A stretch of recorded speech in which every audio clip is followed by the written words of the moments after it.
You hear the stories? Vikings sailed west, built new worlds, Iceland, a land of fire and ice where brave explorers carved out a nation. Nobody talks about how they built it, about the women who had no choice, about the genetic evidence that sits in bones and blood, telling a story darker than any saga. Between 870 and 930, Norsemen took thousands of women from Ireland and Scotland and dragged them across the North Atlantic to a volcanic island at the edge of the known world. These women became mothers of Iceland, but what happened after makes you wonder if survival was worse than death. The research team from the University of Iceland and Decode Genetics sequenced their full genomes. The results told the truth the sagas left out. The original settlers had a 50-50 split, half Norse ancestry, half Gaelic ancestry from Ireland and Scotland. But when scientists compared ancient DNA to modern Icelanders, the balance shifted. Today's Icelanders carry 70% Norse genes, 30% Gaelic. Something happened over 1100 years that erased the Gaelic contribution. The study calls it genetic drift accelerated by population bottlenecks. But there's another explanation buried in the numbers. Norse-descended Icelanders had higher reproductive success. The women who came as slaves didn't leave as many children who survived. The Viking raids that fed Iceland's population started in 793 at Lindisfarne. The Annals of Ulster describes a raid near Dublin in 821. Quote, "A great booty of women taken," end quote. One raid, one day. Another entry describes 3,000 people captured in a single attack. Ahmad ibn Fadlan, an Arab diplomat traveling through Viking territories in the 920s, wrote that Norse warriors treated female captives as sex slaves. "If a slave died," he wrote, "they leave him there as food for the dogs and birds." Genetic research shows 60 to 62% of Iceland's founding female population came from Ireland and Scotland.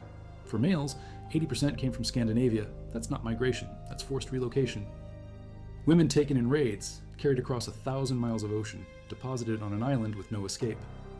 This script is researched and factual, using sources from the American Journal of Human Genetics, published in 2000, the journal Science from June 2018, and the Philosophical Transactions of the Royal Society B from 2015, which analyzed mitochondrial DNA polymorphisms in Viking Age skeletal remains using next-generation sequencing with damage pattern verification specific to ancient DNA. Now back to the information. A little climatic optimum that lasted until 1170, but it was still brutal, volcanic, remote, no backup if crops failed. Ingolfur Arnarsson arrived in 874 with his wife. He chose Reykjavik. The saga doesn't say how many slaves he brought. By 930, the entire island was claimed. Population estimated at 25,000. The Althing met for the first time. 36 chieftains, all men. The thralls who built the walls, spread manure, herded animals, cut forests, didn't get a voice. The word thrall comes from Old Norse threll. Archaeological finds at Dublin, Hedeby, and Birka show iron collars and shackles near harbor areas. Neil Price at Uppsala University estimates slaves made up 10% of Scandinavia's population. 100,000 people in bondage, many of them women. The law says it plain. Icelandic sagas mention friller constantly. There's an Icelandic folk saying, "Better a good man's friller than married badly." Think about that. Being a powerful man's sex slave beat being a poor man's wife. That's how little choice women had. Laxdilla Saga tells of Melkorka, an Irish princess captured and sold. A man named Hoskeldur bought her to be his concubine. When slave owners died, their favorite friller often died with them. Ibn Fadlan witnessed this on the Volga River in 921. A slave girl was chosen for a chieftain's funeral. 6 men raped her, 2 held her feet, 2 held her hands. A woman called the Angel of Death strangled her while stabbing her. They burned the ship with both bodies. The slave girl's name doesn't survive. Multiple burial sites contain decapitated bodies buried alongside higher status individuals. Anna Kjellström at Stockholm University analyzed 10 such graves. The beheaded individuals showed no kinship to the primary burial, no grave goods, signs of violence shortly before death. One grave from Flagstad held a warrior with weapons and moose antlers. Next to him, a decapitated thrall, no possessions. Another at Grimstad contained 2 beheaded men, likely sacrificed. Isotope analysis shows they ate differently. Heavy fish diet, less meat and dairy, the food of the unfree. On the Isle of Man, archaeologists found a Viking tomb with a young woman killed by a blow to her head, her bones mixed with ashes of cremated animals. A 14th century poem lists slave names: bastard, sluggard, stumpy, stinker, lout, less than human, disposable. In Iceland, the genetic shift tells everything. The science study used computer simulations to model gene spread over 1,100 years. Random drift explains part of it, but not all. The researchers note that ancient Icelanders with Norse ancestry may have had reproductive advantage over those with Gaelic ancestry, many of whom were enslaved. Reproductive advantage means children of Gaelic slave women survived at lower rates, or slave women had fewer children total. Or their children stayed slaves and faced the same disadvantages until famines and diseases wiped out more of their descendants. In 1708, smallpox killed 35%, population hit 33,000. Between 1784 and 1785, Laki volcano erupted. 25 to 33% died in the famine. Each disaster erased genetic lineages. But when you're a slave, random isn't random. You eat last, worse shelter, work until collapse. Your children grow up as thralls unless freed. Freedom was rare. The American Journal of Human Genetics study from 2,000 notes, founder effects, and genetic drift had considerable influence on Iceland's gene pool. But drift isn't random when social structure determines survival. 60% of founding mothers were Gaelic. Today, 30% of Icelanders carry Gaelic maternal lineages. That's 50% reduction. Norse went from 40% to 70%, 75% increase. Something systematic happened. Being descended from free Norse women gave better survival odds than being descended from enslaved Gaelic women. Turf houses that kept families warm could reach maybe 10 degrees Celsius inside if you burned enough fuel. Floor level stayed near freezing. Slaves slept where they were told. Stone walls built by Vikings or their Irish slaves run through northern Iceland. Between 1300 and 1400, farmers stopped repairing these walls. Climate too cold. When conditions got desperate, free families tightened resources. Slaves got less. Ben Raffield estimates a single sail could take one person 5 years to make. Each ship needed 2 sails. Vikings had hundreds of ships. The math screams slavery. A Swedish site called Sanda shows a great hall surrounded by small houses, possibly a Viking plantation. Textile production driven by enslaved workers. Same model in Iceland. Wool production required massive labor. Slaves did it. If 10,000 to 20,000 people arrived between 870 and 930, and 60% of founding women came from Gaelic lands, that's 6,000 to 12,000 women. Women who didn't choose to go. Landnám names 435 people. 3,000 others in genealogies. Most settlers Norwegian, but genetics show women came from Ireland and Scotland, either as slaves or less commonly as willing migrants. But the pattern, 80% Norsemen and 38% Norse women, points to forced migration, raids, markets. Dublin had a major slave market, so did Hedeby and Birka, human trafficking hubs. Genealogical tracing showed the lineage was present by the early 1700s, probably earlier. Most likely explanation is a Native American woman brought to Iceland by Vikings who reached North America around 1000, another woman with no name. Another life erased, except for genetic trace. Vikings reached North America. Lance O'Meadows proves it. Tree ring analysis dates cut wood there to 1021. The sagas mention taking people. The DNA says at least one woman survived the return to become a slave in Iceland. The Decode Genetics research published in Science in June 2018 is extraordinary because Iceland's genealogical records stretch back to settlement. Researchers trace family lines across 1,100 years. The population stayed isolated. The study used whole genome sequences. Ancient DNA work is hard. DNA degrades. But researchers verified authenticity through damage patterns, characteristic of ancient DNA. They compared ancient Icelanders to modern populations across Europe. Ancient Icelanders were similar to present-day Orkney, Shetland, and western Norway. But modern Icelanders drifted, changed, became distinct through 1,100 years of isolation and what the paper calls unequal contributions from ancient founders. Some people had many descendants, others few or none. Gaelic women, especially slaves, left fewer genetic traces. Their lineages died faster. Grass grew poorly, famine became common, 1700s brought more epidemics, eruptions. 43 years were dearth years, 14 caused significant loss of life. Each crisis erased lineages, enslaved lineages erased faster. Anna Kjellström's work on sacrificial burials, Ben Raffield's research on slavery scale, Neil Price's argument that slavery was central to Viking culture, genetic studies proving what sagas left out. Vikings weren't just warriors, they were human traffickers on industrial scale. They built expansion by taking people, mostly women, selling them from Dublin to Byzantium, using them for labor and sex, and in Iceland, with no escape, those women endured conditions that slowly erased them from the genetic record. 8 million tons of fluorine released. Livestock died of fluorosis. People starved. Population dropped from 50,000 to under 40,000. Disasters don't hit everyone equally. The powerful survive. They have reserves, land. The weak die first.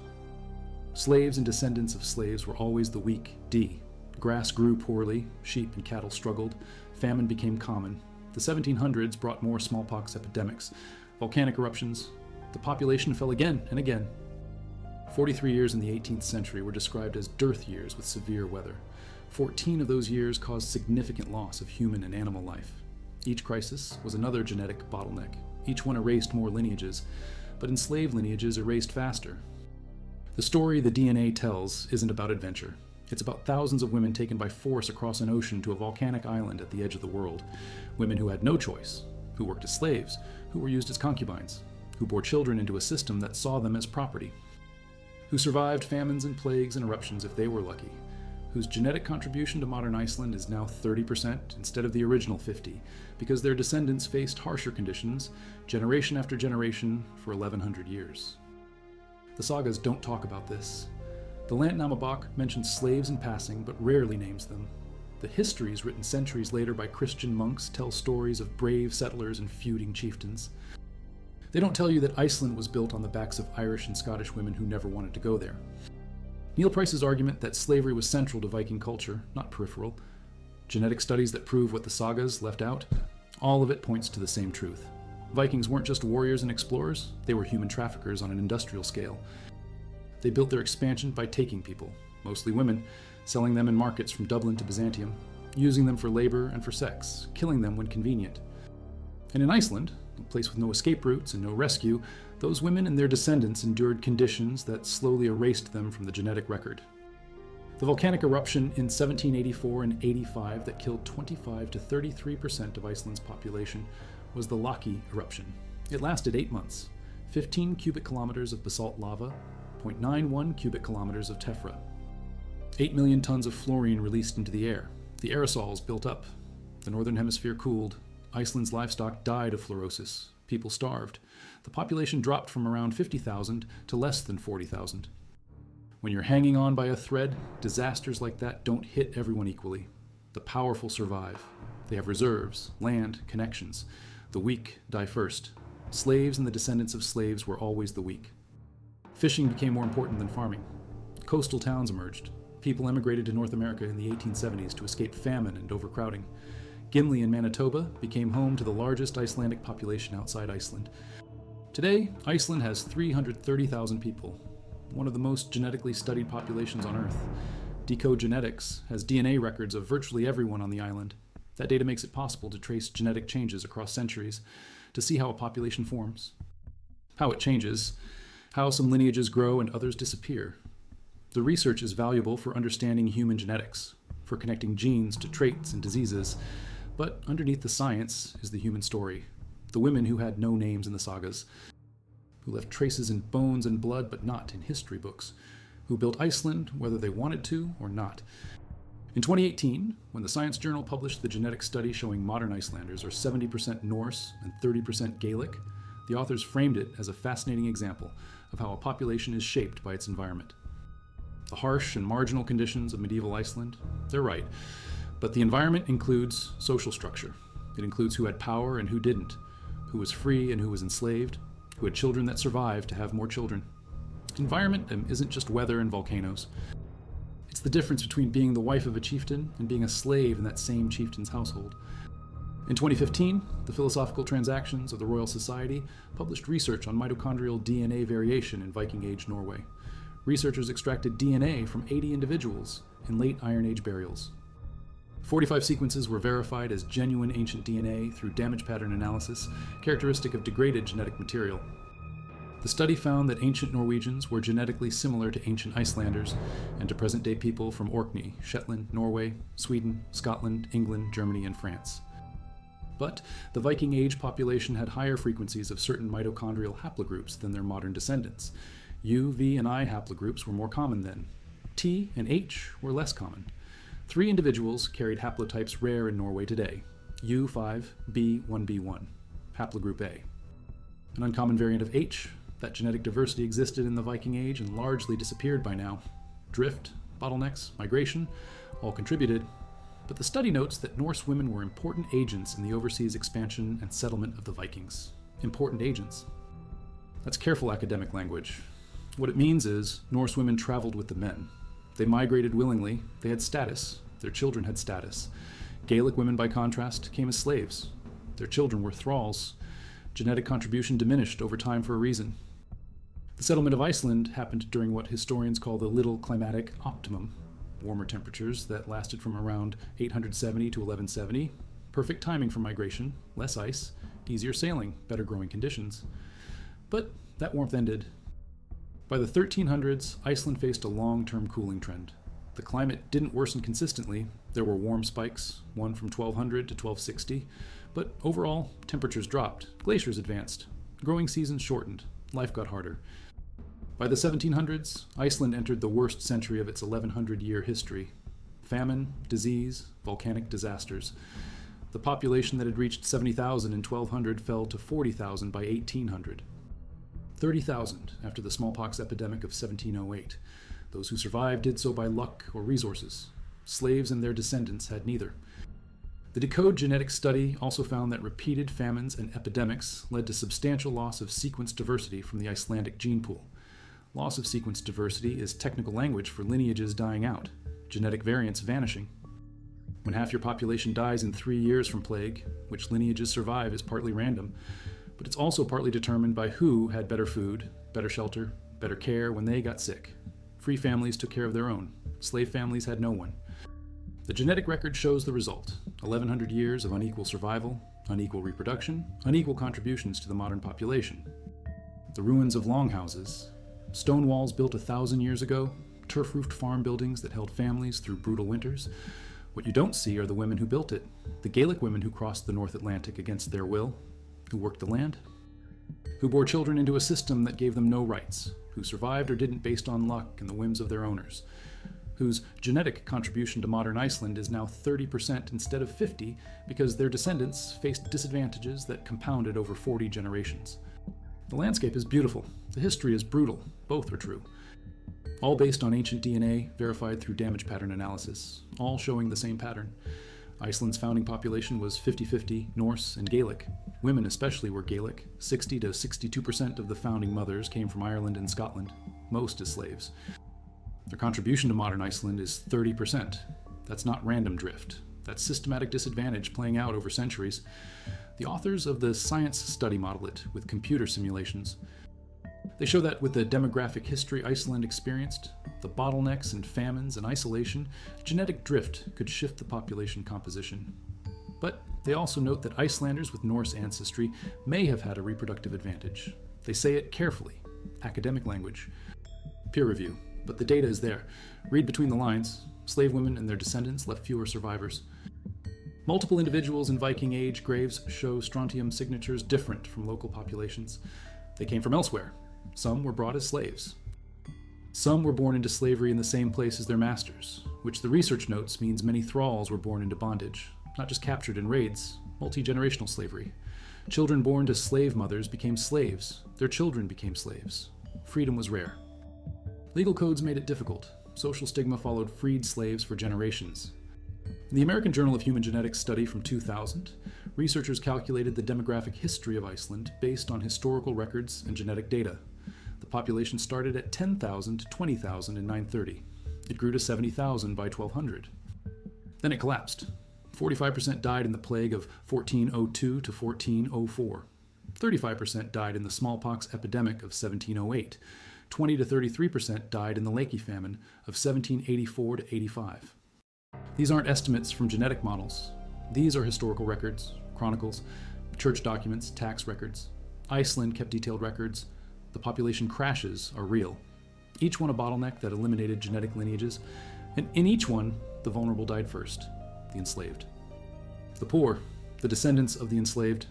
Generation after generation, the Gaelic contribution diminished while the Norse contribution remained stable or grew. That's the genetic shift modern research documents. That's what happened to the women taken to Iceland. The isotope evidence from slave graves shows one more thing. Decapitated individuals, buried alongside their masters, ate differently. Heavy fish diet, less meat and dairy. Fish was cheap, plentiful along Iceland's coasts, but it lacks the calories and fat of meat and dairy. In a cold climate, that matters. You need fat to stay warm, to survive winter. Children need it more. Feed a child mostly fish instead of meat and dairy, and their chances of surviving childhood drop. Do that across generations, and the lineages from those families disappear faster. The bones from sacrificial burials show this diet pattern. The genetic record shows the outcome. A man could buy, sell, or kill his thralls with minimal legal consequences. Laws offered slight protection against excessive brutality, but enforcement was rare and difficult. A slave could theoretically purchase freedom if they somehow accumulated money, but that almost never happened. Manumission, the formal freeing of a slave, occurred as a gift for long service or in rare cases where a third party bought someone free. But even freed slaves remained tied to their former owners. They had legal obligations, lower compensation rights, reduced social status. Their children inherited that diminished status. Full rights came only to the grandchildren of freed thralls. That's 3 generations of disadvantage. 3 generations of lower survival rates, lower reproductive success, 3 generations for genetic lineages to thin out. The Icelandic folk saying, "Better a good man's friller than married badly," shows how normalized this was. Sexual slavery was so common that people created sayings about it. Folk wisdom, better to be a chieftain's sex slave than a poor man's wife. Think about what that means for the women, for their children, for the society that saw nothing wrong with it. Workshops where textile production happened, all of it pointing to a slave-driven economy, not peripheral, central. Iceland's wool production fed trade networks that stretched to Byzantium. Someone had to shear the sheep, spin the wool, weave the fabric, and make the sails. That was slave labor. The women who did it came from Ireland and Scotland. The genetics prove it. Now, with advanced sequencing and contamination controls, that material yields genetic data. The Viking Phenomenon Project at Uppsala University is excavating sites where slaves are believed to have lived, looking for the invisible, searching for traces of the people who built Viking society but left no written record. Ben Raffield leads part of this work. His research, published in the journal Slavery and Abolition in April 2019, details what's been found so far. Iron collars and shackles at Dublin, Hedeby, and Birka. Concentrated near harbors, urban centers, not rural farms. That matters because it shows organized trade, human trafficking at scale, markets where people were sold like livestock. Elise Naumann at the University of Oslo published findings in 2016 showing that decapitated bodies in Viking tombs were not related to the primary burial individual. DNA testing proved no family connection. Combined with signs of mistreatment and violent death, the evidence points to ritual sacrifice. Slaves killed when their masters died. The practice appears in sagas. Ibn Fadlan's eyewitness account confirms it happened. Now, archaeology backs it up with bones and DNA. These weren't volunteers. These were people with no choice, killed to serve in death as they had in life. Direct, that was the system. And in Iceland, where escape was impossible, where no ships came to rescue anyone, where the climate killed the unprepared and famines took the weak, that system ground down the women who came from Ireland and Scotland until their genetic contribution dropped from 60% to 30%. Over 1,100 years. Possibly a seasonal hunting and fishing outpost. No one knows if it was built by people from Scandinavia, Ireland, or Scotland. At Stöd, near Stöðvarfjörður in eastern Iceland, excavations since 2015 uncovered 2 longhouses built consecutively on the same site. The older one is among the largest longhouses ever found in Iceland. It may date to as early as 800. Bjarni Einarsson, the lead archaeologist, believes it was used as a summer outpost by Scandinavians. These sites show Norse activity in Iceland before the official settlement date of 874. Exploring, testing, preparing. And when they came to stay, they brought slaves to do the work. The Irish and Scottish women who became Iceland's founding mothers faced a choice that wasn't a choice. Cross the ocean or die. Work or die. Bear children or face violence. Survive famines with inadequate food or die. Watch their children grow up as thralls or die. There was no good option. No escape, no justice. The system was designed to extract labor and reproductive capacity from people who had no power to resist. And over centuries, that system left its mark, not just in the historical record, but in the genetic record. The descendants of slave women had lower survival rates, lower reproductive success. Their lineages thinned out faster than the lineages of free women, not because of biology, because of social structure, because of who ate first when food was scarce, because of who got shelter and who didn't, because of who mattered and who could be sacrificed. The Landnám lists 1,400 place names and over 3,000 people. It traces genealogies into the 12th century, more than 400 generations of family history, but it doesn't list most of the slaves, doesn't name the women who died building the farms, doesn't count the children born into bondage who didn't survive to adulthood. The sagas tell stories of chieftains and feuds and legal disputes. They mention slaves when it serves the narrative. A slave woman is a concubine in one story, a thrall beheaded in another.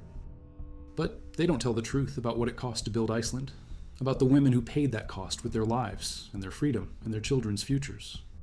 Low infant mortality, universal health care, education, rights protected by law. That's now. 1,000 years ago, it was different, and the genetic evidence shows exactly how different. The founding population was 50-50 Norse and Gaelic. Today, it's 70-30. That shift didn't happen by accident. It happened because the descendants of Gaelic slave women faced systematic disadvantages that killed them faster and left fewer survivors. The science study from June 2018 models it with computer simulations and careful academic language. But the truth is simple. Iceland was built on forced labor, on women taken from their homes, on children born into slavery, on generation after generation of inequality that eventually showed up in the DNA as a genetic shift toward Norse ancestry. The little climatic optimum from 870 to 1170 made settlement possible. Warmer temperatures, less ice, better crops. But when the climate turned colder after 1200, survival became harder. Longer winters, shorter growing seasons, more failed harvests. Famines became frequent. The 14th century poem that lists slave names as bastard, sluggard, stumpy, stinker, and lout shows the contempt free Norsemen felt for thralls. When food ran short, who do you think got fed? When disease struck, who got care?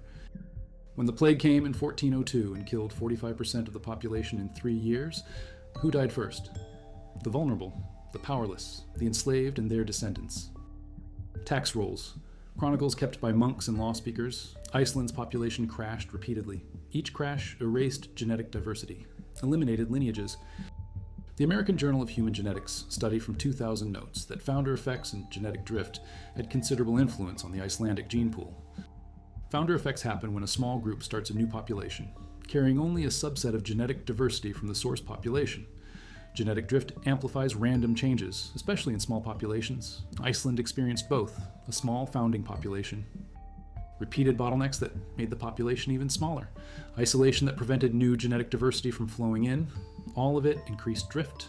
All of it made random fluctuations in gene frequencies more powerful. But drift isn't truly random when social structure determines who survives. The researchers who study this are careful. Peer review demands caution. You can't make claims without evidence. You can't speculate wildly. So the papers use terms like reproductive advantage and unequal contributions and faster rate of genetic drift. But read the data. Look at the numbers. 60% of founding mothers were Gaelic. 30% of modern Icelanders carry Gaelic maternal lineages. That's a 50% reduction over 1,100 years. The Norse contribution went from 40% to 70%. That's a 75% increase. Both can't be random fluctuation. Something systematic happened. The science study suggests ancient Icelanders with Norse ancestry had higher reproductive success. It suggests this carefully, with computer models and statistical analysis, but the suggestion is clear. Being descended from free Norse women gave you better survival odds than being descended from enslaved Gaelic women. Next to him, a decapitated body, no possessions, buried without ceremony, violence at death. The contrast is stark. One person honored, one person discarded. That was the system, and in Iceland, that system ran for centuries. Slavery officially died out in Iceland around the 11th century as Christianity spread, and church law discouraged the practice. But concubinage continued. Frillure from lower status families replaced frillure who were outright slaves. The power imbalance remained. The vulnerability remained. Children born to concubines had lower status than children born to wives. Legal codes recognized the difference. Social practice enforced it. And over generations, that difference in status translated to difference in survival. The genetic research from Decode Genetics in Reykjavik has revolutionized understanding of human genetics, precisely because Iceland's population is so well documented. Genealogies that stretch back to settlement, detailed records of births, deaths, marriages. A genetically isolated population that allows researchers to trace how genetic variants connect to diseases and traits. But that same research reveals the dark foundation, the women who had no choice, the system that exploited them. The centuries of inequality that shaped who survived and who didn't. The modern genetic landscape of Iceland is a map of that history, 70% Norse, 30% Gaelic, a shift that took 1,100 years and countless lives. Ibn Fadlan's account of the slave girl's sacrifice is the most detailed contemporary description we have of Viking Age practices. He traveled among the Rus Vikings on the Volga River in 921 or 922. His mission was diplomatic, representing the Abbasid Caliphate. But he recorded what he saw with precision. The funeral he witnessed was for a chieftain. They chose a slave girl to die with him. She volunteered, the account says, but what kind of choice is that? A slave saying yes to avoid torture or a worse death. 6 men raped her in sequence. Then they laid her beside her dead master. 2 held her feet, 2 held her hands. An old woman called the Angel of Death strangled her with a cord while stabbing her repeatedly. They burned the ship with both bodies. Fadlan wrote it all down. Arabs weren't shocked by slavery. They had slaves themselves. But the brutality and the ritual sacrifice disturbed him enough to record it in detail. That account survives. The slave girl's name doesn't. Sacrificed individuals buried with higher status people. No grave goods for the sacrificed. Signs of violence, decapitation, blunt force trauma, isotope analysis showing different diet, DNA analysis showing no family relationship, all the markers of ritual killing. And the practice extended to Iceland. The graves are there, the bones are there, the evidence is there. Vikings sacrificed slaves when important people died. This wasn't rare. It wasn't exceptional. It was normal. The Viking expansion that settled Iceland happened during the late 8th through 10th centuries. Raids began in 793 at Lindisfarne. Settlement of Iceland started around 870. By 930, Iceland was considered fully settled. Greenland came next, colonized around 985 under Eric the Red. Leif Erikson reached North America around 1000. The whole expansion ran on slave labor. Captured people provided the workforce to build new settlements, to farm marginal land, to produce trade goods, to cruise ships, to serve masters in every capacity. Without slaves, Viking expansion would have looked completely different. Smaller, slower, less successful. Slaves made it possible, and in Iceland, Gaelic women made it possible.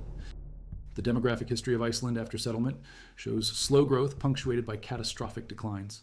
25,000 people in 930, 70,000 by 1200.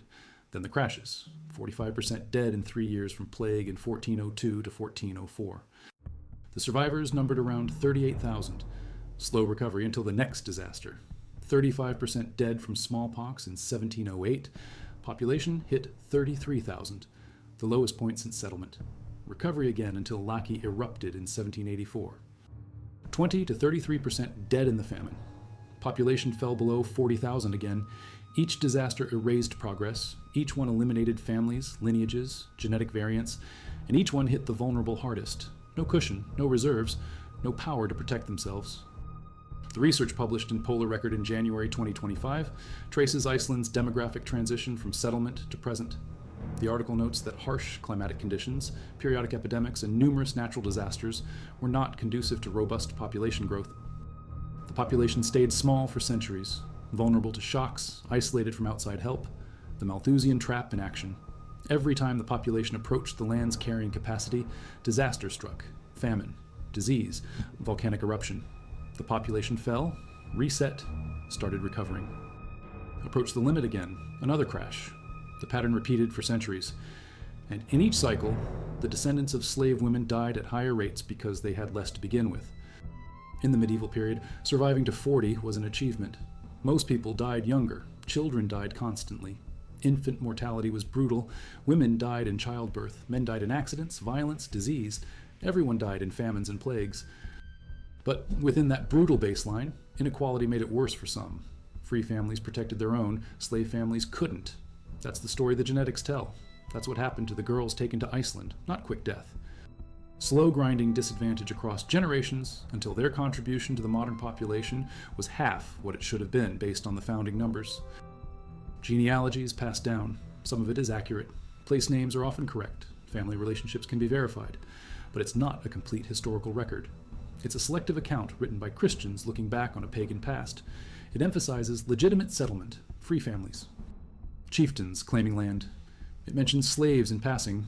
Thralls appear when they serve the narrative. A slave who becomes a founder of a family line gets mentioned. A slave who dies unnamed doesn't. The book lists 435 prominent settlers. How many slaves came with them? The Landnám doesn't say. The genetics do. 6,000 to 12,000 women from Ireland and Scotland. Most as slaves. Their names lost. Their stories erased. Only the DNA remains. In the 2018 science study, researcher Suna Ebenezer's daughter and her team note that the ancient Icelanders they sequenced were already a mixture of Norse and Gaelic ancestry. Some individuals were 50-50. Some leaned more Norse. Some leaned more Gaelic. That mixing happened before they reached Iceland, probably related to Viking settlements in Ireland and Scotland. Norsemen intermarried with Gaelic women, some by choice, many by force. They brought those women and their children to Iceland. The genetic mixing was already underway. But what happened after they arrived is what shaped the modern population. The Norse contribution grew, the Gaelic contribution shrank, systematic, predictable, driven by inequality. The study found that present-day Norwegians, Irish, and Scots are genetically closer to ancient Icelanders than modern Icelanders are to their own ancestors. That's because genetic drift hit Iceland hard, while the source populations in Scandinavia and the British Isles stayed large and genetically stable. Migration between regions in Europe kept diversity high. Iceland stayed isolated, small, vulnerable to bottlenecks. So, the ancient Icelandic genomes look more like modern Europeans from the source regions than like their own descendants. Iceland drifted away from its founding population faster than the founding population's relatives drifted in Europe. That's how powerful isolation and bottlenecks are. They reshape a population in just 40 generations. No time for healing, no signs of battle wounds from earlier in life, deliberate killing. The graves at Flakstad in Norway, at sites across Denmark and Sweden all show the same pattern. Slavery in the Viking Age wasn't gentle, it wasn't benign, it was violent, exploitative, deadly. And it shaped the populations that Vikings founded, including Iceland. Eyewitness accounts from Ibn Fodlan showing sacrificial killings. Genetic studies proving that 60% of Iceland's founding mothers came from Ireland and Scotland, while 80% of founding fathers came from Scandinavia. Demographic records showing repeated population crashes. And modern genetic analysis showing that the Gaelic contribution dropped from 60% to 30% over 1100 years, while the Norse contribution rose from 40% to 70%. Put it all together and the picture is clear. Iceland was founded on forced migration. Thousands of women taken from their homes, used as slaves and concubines, their children born into a system that gave them diminished status and lower survival chances. Generation after generation, until the genetic record shifted toward Norse ancestry because the descendants of slave women died faster. They skip the slavery, minimize it, treat it as background noise. But archaeology and genetics don't lie. The bones tell the truth, the DNA tells the truth. Vikings built their world on the backs of enslaved people. In Iceland, specifically, they built it on the backs of Irish and Scottish women who had no choice and no escape. That's not a morality tale, it's documented fact. The research is published, peer-reviewed, verified with multiple lines of evidence, and the conclusion is inescapable. What Vikings did to girls taken to Iceland was systematic exploitation across centuries, worse than death. That's a subjective judgment. But the genetic evidence shows that death came for their descendants faster than it came for the descendants of free Norse women, slower, generation by generation. A genetic erasure that took 1100 years and is now measured in percentages, 70-30 instead of 50-50. That's the real cost of building Iceland. That's what the DNA reveals when you look past the sagas to the bones buried in the ground and the genetic markers carried by the living.